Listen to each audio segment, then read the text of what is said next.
All right. So this is the last meeting, and I want to do two things in it. But before that, let me remind you where we've been. I set up, as we were rolling along, I set up a hypothesis that says, it's kind of a complex hypothesis, but it encompasses everything that I discussed basically, which says, well, the modular structure of linguistic theory, to the extent that it's there, it has anatomical reflections. And the best tool available right now for studying anatomical modularity is this microscopic border setting, which I described, these Brodmann, like the modern version of Brodmann areas, as described in computational neuroanatomy. And the idea is that you seek for some kind of match, or even better, congruence between the functional and the anatomical. So how do you do that? Well, you find a way to describe the function properly. This is what you guys are doing in life. And you start testing and looking for a match in the marking of functional clusters and anatomical clusters. That was basically the idea. And I tried to convince you that there are like two examples which have been described in a fairly vague manner. One of them I described in a vague manner because it's half of it, because it's supposed to be a teaser for next week's faculty seminar, departmental seminar. And that's something having to do with monotonicity, but what I've shown you so far is a way to characterize both behaviorally and anatomically something that I call the net negation effect. That was one thing I did. The second thing I did, which was even vaguer, was to try to tell you a story about syntactic displacement or movement. It's a long story, it's a long debate, and I described it in terms that both had some intellectual content in them and also had a sociological complaint kind of aspect, which may have given you, which were intended to give you a feeling of how complicated it is to function within such areas, because there are all kinds of pitfalls on the road. One is that data are very noisy, and two, a lot of the noise is due to results that may be misleading because of all kinds of disagreements, because people's conception of what language is varies, and things of that type. What I'll do today is something that I started with yesterday, namely show you something which I think is like the real applied linguistics, namely trying to help somebody. One thing that characterizes my sad career, and I've said it quite a few times, given that many of my friends are physicians, is that I've never helped anyone. And a few years ago, the first opportunity in life for me came up, and maybe I'll help somebody in the end. And the idea is linguistics at the OR, there might be potential benefits of your knowledge to other people's health. And then I'm going to move on and talk about GPT and things of that type that all of you are familiar with. And I'm going to do a fairly quick number, focusing specifically on critiques of the work that I presented in the first class, Goldstein et al., and also work by Ev Fedorenko, Josh Tenenbaum, Nancy Canwisher, and others right across the street. I think Martin pointed in that direction, right? Okay, so it's that direction. I have no sense of direction. So, okay, so this is something that you saw yesterday. They've been quite, okay, it's some direction.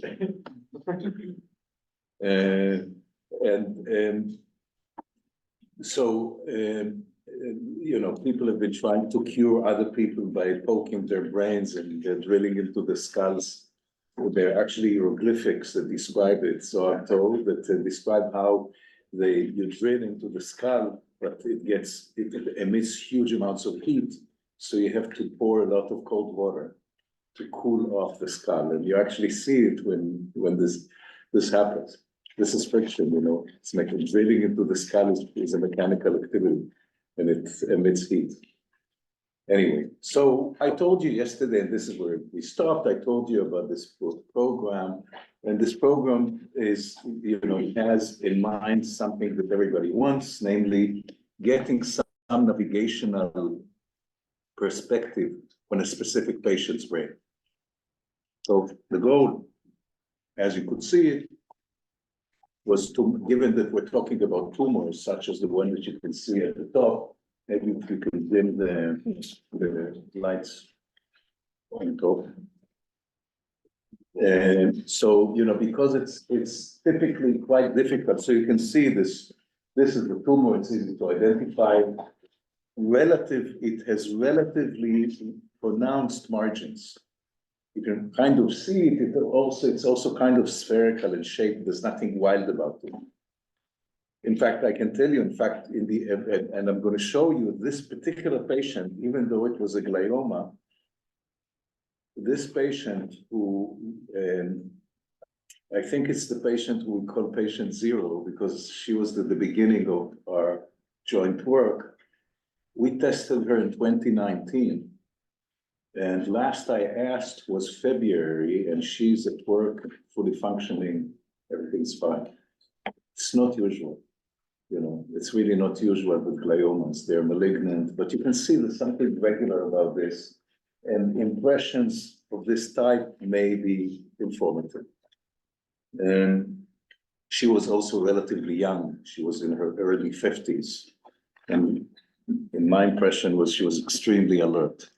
But I'll tell you a little bit about her in a couple of minutes. So anyway, the job is to make sure that you cleaned out all the malignant cells. It takes no genius for that. And because of all kinds of problems of distortion and problems of exposing like single cells that went astray, the best way to do it, again, it's something that's most commonsensical, is to widen the margins that you resect. But if you widen the margins, you might be narrowing the functions. And you have seen yourselves that even the best characterization of brain regions hosts a lot of variability, individual variability. So it's not as if you could even use this, namely the map, the Brodmann map, use this to say, oh, this is area 44, and because it's area 44, I'm not going to touch it.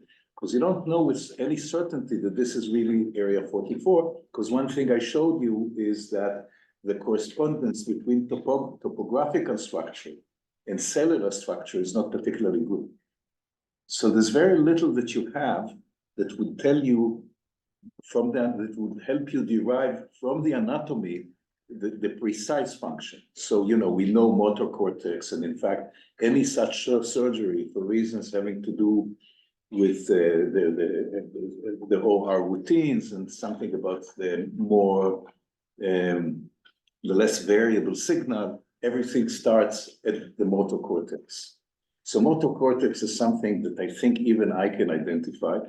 And this is where everything starts usually, by stimulating it and seeing if you get the right level of response from the patient. The patient is connected to electrodes, so you can actually, you don't even have to wake them up for that. But then you want to wake the patient up, and you want to use the patient as a navigation device. So you basically block a little piece of tissue and try to see what exactly this piece of tissue does. And I told you the distinction is between eloquent areas, namely those that respond when you block them. The patient loses some function, and I'm sure you've seen such things. People told me that you see it in Grey's Anatomy, these kinds of direct electrical stimulation. But, you can find any number of these things on the web. There's nothing particularly special about it. And the idea that we had, and in this respect, this group of surgeons were quite exceptional in being open to it, is that something that makes very easy sense, namely you increase your linguistic resolution, you might discover something. Namely, you will, if you don't test sentences, to me, the way to win their hearts was to say, listen, all your tests have words. So you go, you see pictures, and you're supposed to say, they tell you, das ist ein, you see a ship, and then they say Schiff. Okay, this is what the patient's supposed to say. And I simply told the surgeons, wait a minute, do you speak in words? I thought we communicate with sentences. So why not test sentences? And they never thought about it. It's not quite accurate because there are 2 or 3 labs that do use sentences, but they use them in the most generic way. So now the idea was to try to help the surgeons. And now the first question is, how do you choose your tests? And the reason I say this is exactly as some kind of a preamble to the critique of large language models and the way they're applied. If you want to say that you, as is said across the street, that you scoped, you managed to identify the language network, as is the claim, we will see it later, it means that you managed to find the right probe for the language network. Okay, let's check. But I have a very concrete problem. I have a very limited amount of time because we can't keep these patients awake more than 35 or 40 minutes. They usually develop a headache, and they're not all of them, but many of them, they just have to be put back to sleep in the operation. So the structure of the operation, I didn't describe it. The patient gets into the OR asleep. The skull is opened, everything is at, the brain tissue is exposed, motor cortex is tested, and now when everything is ready, the patient is awakened. And the patients, again, depending on the quality of the anesthesiologist, the patients exhibit awakenedness in different degrees, which is also a problem if they're not properly awake. There were times where I would fly from Tel Aviv to Düsseldorf, come to Düsseldorf because, there would be a patient the next day, and then this patient just didn't wake up properly. Happens, that's life, So then at the end of this, in most cases, you put the patient back to sleep after you finish testing. And in many instances, you see that they start developing a severe headache and you stop. Okay, so this is like sleep, awake, sleep. That's the standard pattern which you use. And now the question that you have is how to select tests. What do we select? And moreover, what do we select and what weight do we give to each of them? We're quite limited, and what I did, because I tend to be very conservative in such things, I'm a very concrete person, and I want to hang on to something that I know. I basically went to things for which I had well-established results. So I knew something about the language areas having to do with displacement. Okay, let's test displacement. I don't know any for want of something better.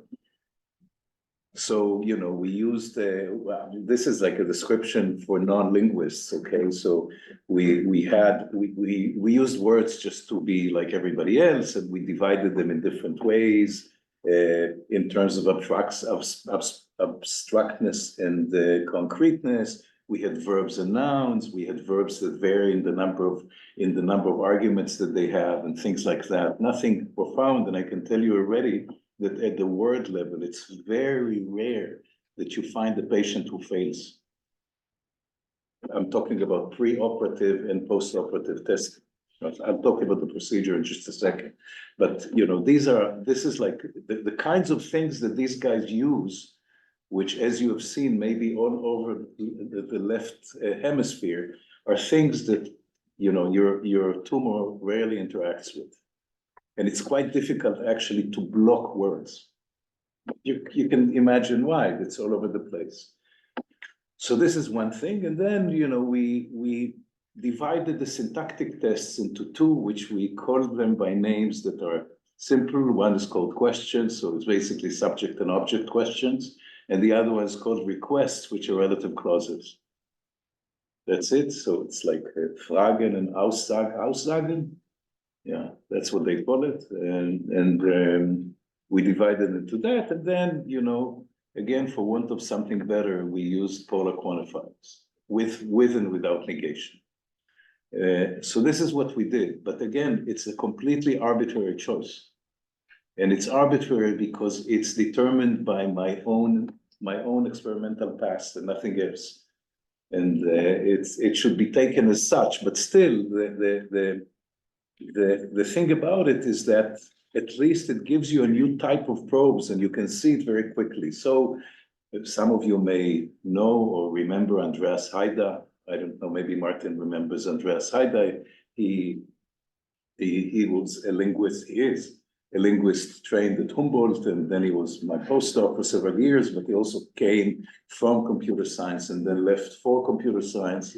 And he, together we developed an app, an iPad app, that also gives immediate display to the surgeon because the surgeon wants to know what's happening.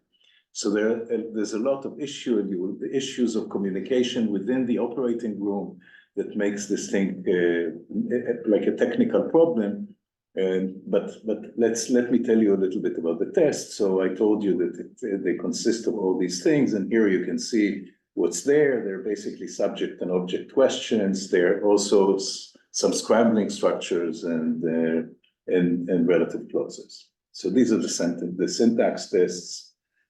And let me show you how it works. So the patient lies here, as you can see. Let me stand and I'll point things to you. The patient is here, and this is from the side of the neurosurgeons. As the patient comes in, this kind of a transparent sheet is put around the patient's head, and it divides the room essentially into two parts. The part in which the brain is exposed, and this is the part I'm taking the pictures from, and the part that has the patient's face. And this is the part that's going to be where the testing person, usually a medical student who holds this thing, this is where they stand. And there's a communication issue, you know, in such operations, there's about 10 to 12 people in the room. They don't talk that much, but there's lots of machines and they move around and they give instructions to one another. It's very noisy and messy. And sometimes there are communication issues between the person who's there and the person who's here. So there are all kinds of problems like that, which need a solution, I think, but you should simply be aware of them. And I want to see if there's a movie hiding here. Yes, okay. So I hope this will work and you're gonna hear it. No? Now you need to turn on your sound. Now I need to? Turn on your sound.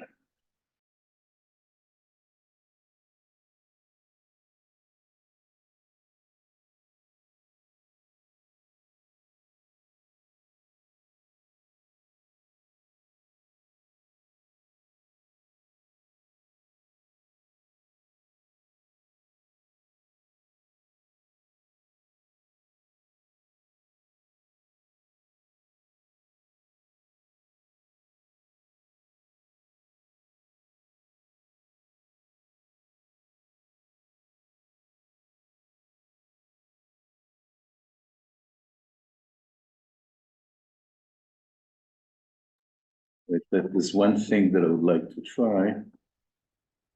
It's too bad. But, let me just. Okay, I know what to try. So.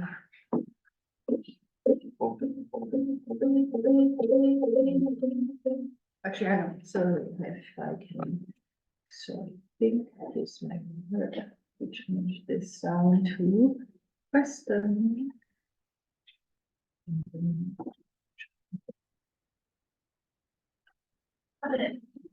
Yes. Okay. So let me describe to you what's happening here. Okay, let's see. So what you will see is that the person is getting ready for the question, and it has to be coordinated exactly with the stimulation. So somebody is going to say yes. In this case, it's going to be the neurosurgeon, which means now. And then they're going to do it together, namely stimulating for about 5 seconds, because you don't want to stimulate more than that because it hurts the tissue. and testing the patient at the same time. Yes.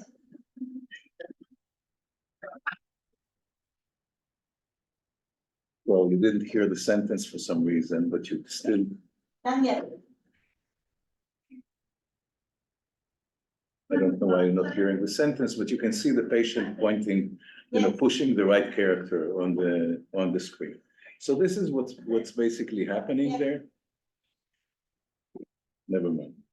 This is what's basically happening, and here you can see another one of these in, with a comparative quantifier.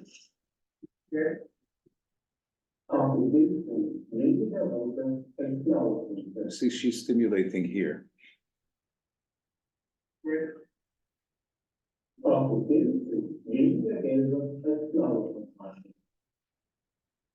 Could you see that? At the beginning, I thought it was quite dramatic, okay? And then I still think it's quite dramatic. Anyway, so we organized it in a particular way, and because the points of stimulation have to be agreed upon. But the important thing is what happens. The protocol is very simple, and it's just you test the patient a day before surgery, and the reason you do it is, first of all, to establish a baseline. Secondly, to get them used to this. You don't want them to be surprised by something. You want them to know exactly what they're doing during that day. Then in the OR, you test them preoperatively, because there's the OR here. And then within the operation, you test them with stimulation. You start stimulating, and then you test them post-operative. There are lots of problems here, which I'm not going to get into, but this is, I think, this is the best way there is in order to probe the linguistic abilities. And for me, I would be happy enough with the thought that there was one person who preserved their some downward entailing quantifier because of this. That would make me happy. So, and I think the important thing here is what you see here. This is a graph that I built just for 19 patients, and it just shows you pre-operative measures along the linguistic conditions. So each of these cluster of colors is a single patient. So there are 3 tests, and you have 3 bars here, compared to the standard tests like words and famous faces and all kinds of standard neurological tests. And you can see that the tests we're talking about are way more sensitive in that they are not at ceiling, as you see here in most cases. They just don't distinguish anything from anything. And you can see that there's quite a lot of variability here. So these are 19 patients. It's just something that I did quickly to get the feel of it. And the same thing holds. So this is a single patient, and this is another one, and so on. And you can see here in a post-operative case. I mean, the post-operative measure of the same persons, and once again, you can see that the resolution of the tests here, the sensitivity of these tests is way, way better. I'm not showing you anything which are with stimulation in particular points, because the analysis there is way more complicated. And just to give you a hint, it's more complicated because the number of data points per anatomical location that we can acquire is extremely limited. Something like between 3 and 4 tokens per type per anatomical point. And that makes, if you're measuring error rates, it makes it almost ridiculous, but still it gives you something. This is, again, apologetically, this is the best we can do. And finally, we get to analyze these things in terms of identifying the locations. This is like for posterity, for future publications or whatever. Yes. How big is the electrode that is being used to lesion the? Yes, okay, so this is a bipolar electrode for a variety of reasons. And the distance between the 2 electrodes is 0.6 centimeter. So, you can think about an imaginary middle point or something like this, and the size of the spherical structure that's affected, I would suspect, is pretty big. Namely, it's probably like the radius would be about 3 millimeters, something like that. This is as much as I can tell. It's pretty big, but still smaller than everything here is macroscopic. They do operate with a microscope, but they operate with a microscope only at a later stage when they have to look for, fish for remaining cells. The bulk of the operation is with no microscopes. You have this machine that ablates the tissue, it gives it some kind of vibration that turns it into fluid. They don't have knives, they have a knife to cut the skin, but it's not with a knife. It's funny, when you're there, the device that they use, the closest is a suction of a dent, is like a dental suction. But still, I mean, these guys are amazing, and you know it when there's a problem. It looks like they're doing something stupid, and then all of a sudden, you get like a squirt of blood, and you see they turn into superhumans, and then you know that they're good. So anyway, and here you can see the same patient a couple of days later.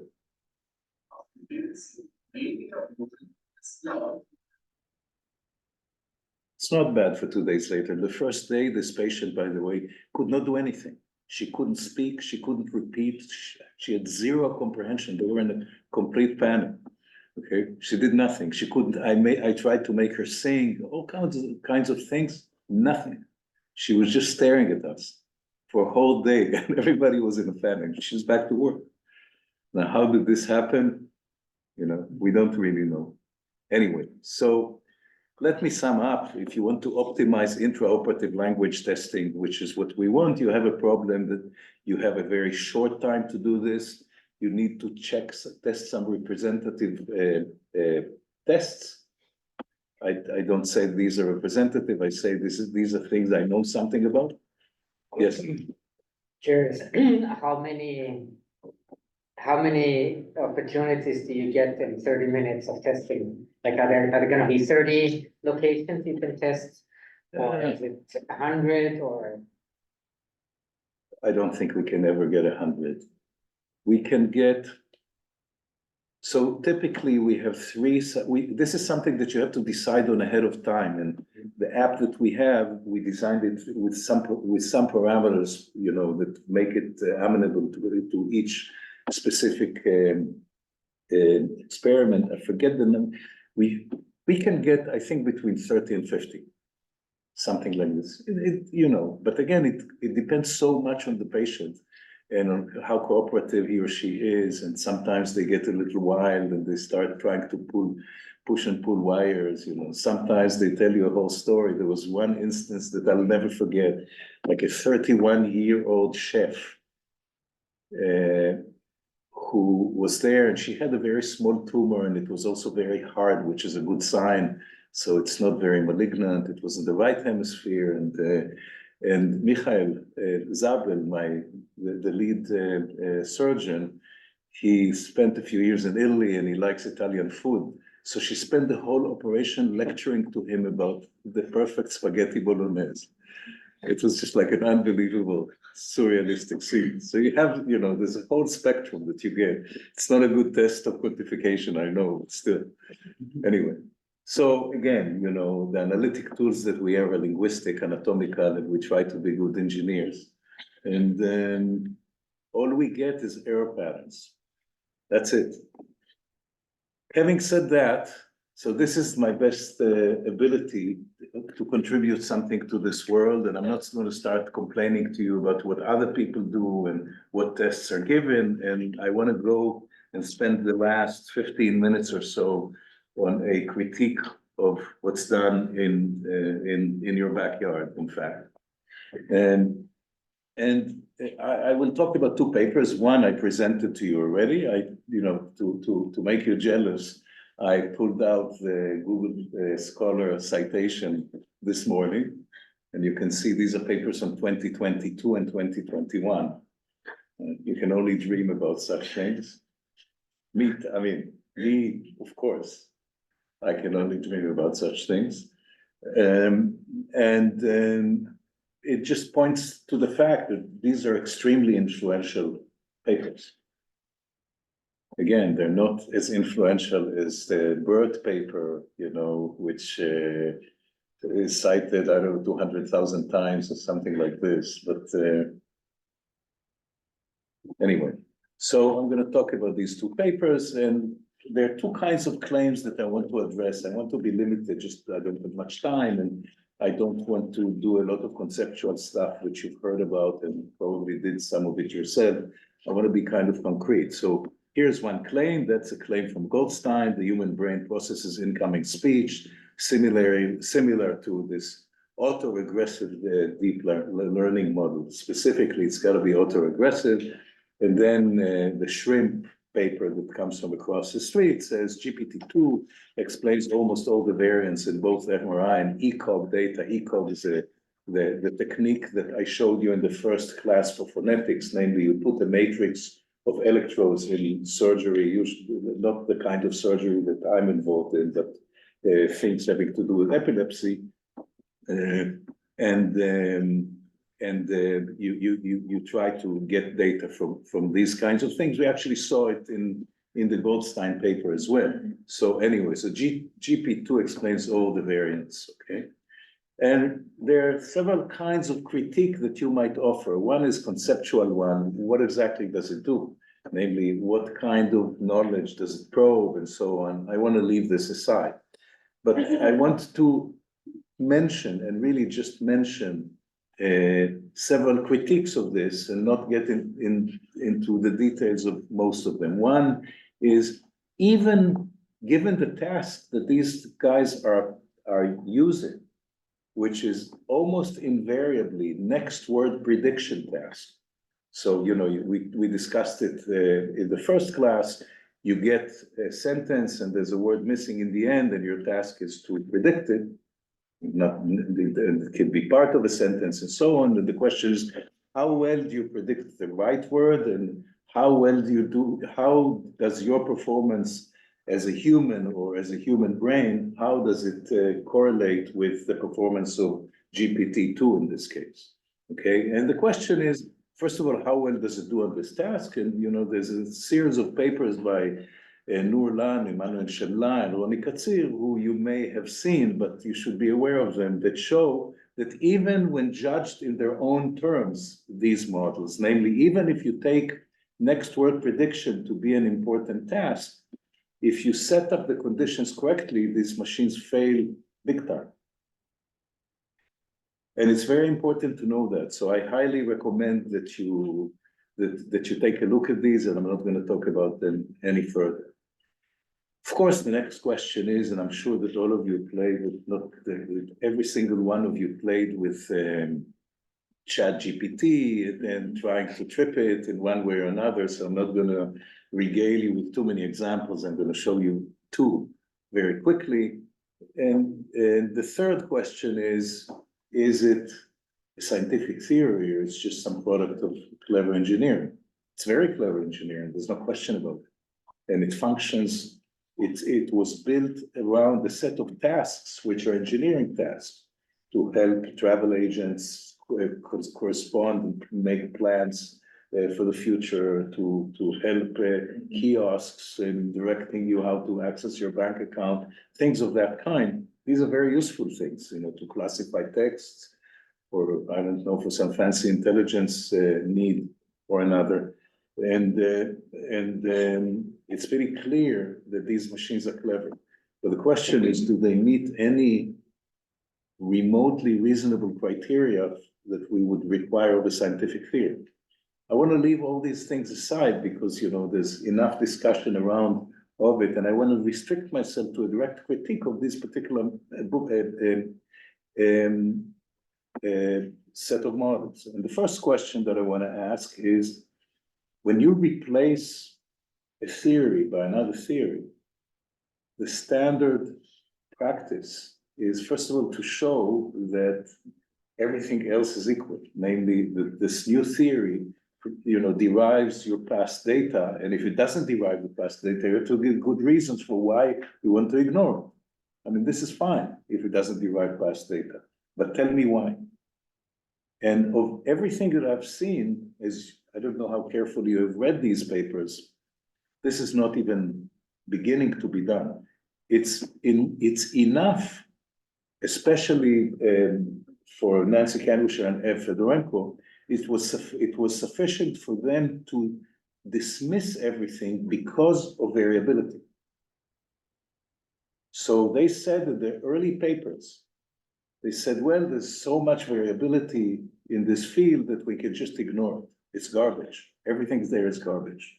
This is something they said from the very beginning. I think that there are reasons for it. The reason I think is, again, it's like sociology of a very bad quality, but Ev was an undergraduate of the lab of somebody named Alfonso Karamazza at Harvard. She was there as an undergraduate, and Alfonso is the person who I told you made the big career out of saying that in neuropsychology there's a lot of mess, and this is why we should only study cases. So, you know, in psychology, when you call, and I'm quoting Steve Pinker many years ago, when you call attention for great variability among humans, people listen. When you look for generalizations, people tend to listen a little bit less. And Alfonso had a big success because, again, it's my perspective on it, because he called for attention, he called, you know, the field's attention to the great variability. And this is the kind of, I think, atmosphere that is still prevalent in his lab, I would suspect. And it's not so surprising that it was then imported, the same perspective imported to functional MRI, the functional imaging studies of language. And the easy solution is just to say, well, there's a lot of variability. And I think what needs to be done is, first of all, to understand where this, to measure this variability, and secondly, to understand where it's coming from. It's not dismissing it, it's just not going to do the job. The next question, for which we need a little bit more detail, is, are the functional measures really relevant and sufficiently selective? Namely, if you want to localize the language network, how do you localize it? It's exactly the same problem that I had with the patients. What do I choose? What varieties do I choose? Do I go for very frequent sentences or sentences that have many frequent words? Do I go for a variety of structures? What do I do? And I admitted, because I don't look for the language network, but in this case, I look for this specific patient. I went to areas that I understand something about. That was the idea. So again, you know, looking at these things, it's just a quick reminder that would take me exactly a minute. We're looking for correlations between behavioral measures, brain measures, and machine measures. And you know, what was special and noteworthy about the Goldstein paper are two things. First of all, the text that was the linguistic test that was selected was completely arbitrary, just some recording of a national public radio program. As it later turned out, the anatomy was unknown. So what we learned here in this paper is that 160, about 12 or 13% of the electrodes in the left hemisphere responded. At the earlier stages of this paper, the claim was that this is areas 44 and 45. That was the claim, namely Broca's area. And what I did, you know, since Ariel is a colleague of mine and he came for a job talk, I asked him, how do you know that it's area 44 and 45? And he said, because the neurosurgeon told me. And this is laughable because no neurosurgeon can tell you, unless they slice the brain and put it under a microscope and go through the algorithms that Jülich invented, they cannot know by looking at the topography if it's 44 or 57 or 1005. You can't tell, because I told you that there's no regular relationship between the topography and the cytoarchitecture. So I don't know what the surgeon told Ariel, but whatever the surgeon told them is simply not true. And actually later I learned, again from Ariel himself, how it worked. They never saw a patient. And this is important. I think it's important to know that the researchers never saw a patient. They got Excel sheets. And there was one column that was this neurosurgeons thought about what the anatomical location was. This is the quality of raw data that you get. They don't know anything about it. So this is, and it's not just like telling you negative gossip about something. It just gives you an impression of the quality of data that's being practiced here. You also don't know, you know that there were 9 patients, but you don't know which electrodes belong to whom. You know nothing. You can see these pictures, you start counting. I'm being very picky, so usually I try to count the number. I think the best trick I can teach you is with it. Maybe I've said it already. When you look at the graph, ask yourself what each data point means and articulate it to yourself. It's a very good exercise, but sometimes it's very difficult. So here, it's very difficult to say what each data point says. You get an impression that there are electrodes which did this and not that, something like that. But then when you start counting them, it doesn't add up. Because in this image, you don't have 1,339 electrodes and you don't have 160 active ones. So I don't exactly know what this image represents. This is just a, for instance, just a small example, okay? And so the anatomy here is not very informative.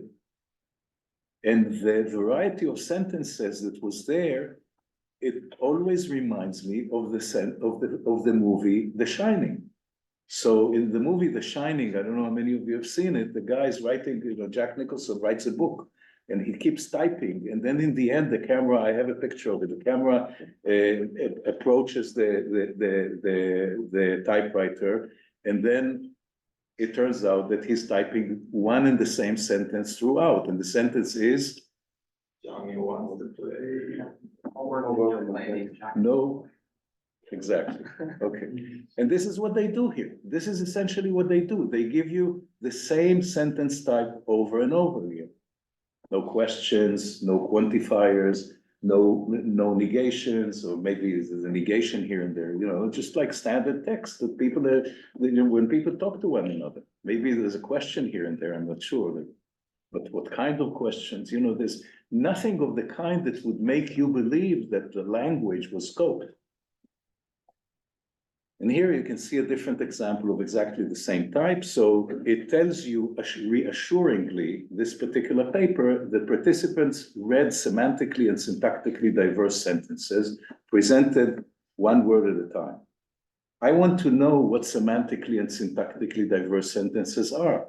And every time I asked, I didn't get an answer, okay? And I can tell you the first time that I asked, there's a paper, maybe I'll put it on. There's a paper that I wrote in reply to one of the first Kanwisher and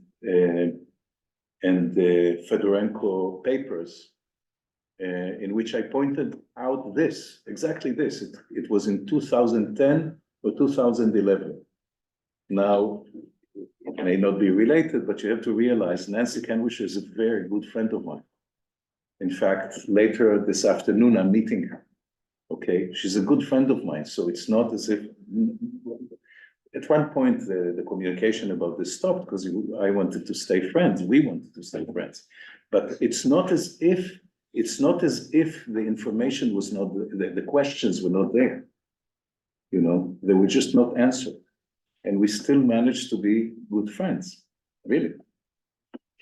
And so the thing is, I don't see how these kinds of contrasts are particularly informative. And I can tell you that the only, and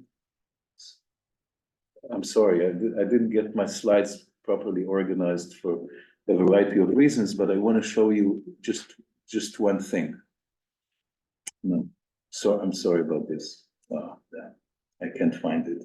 I wanted to show you, at one point I went through the trouble of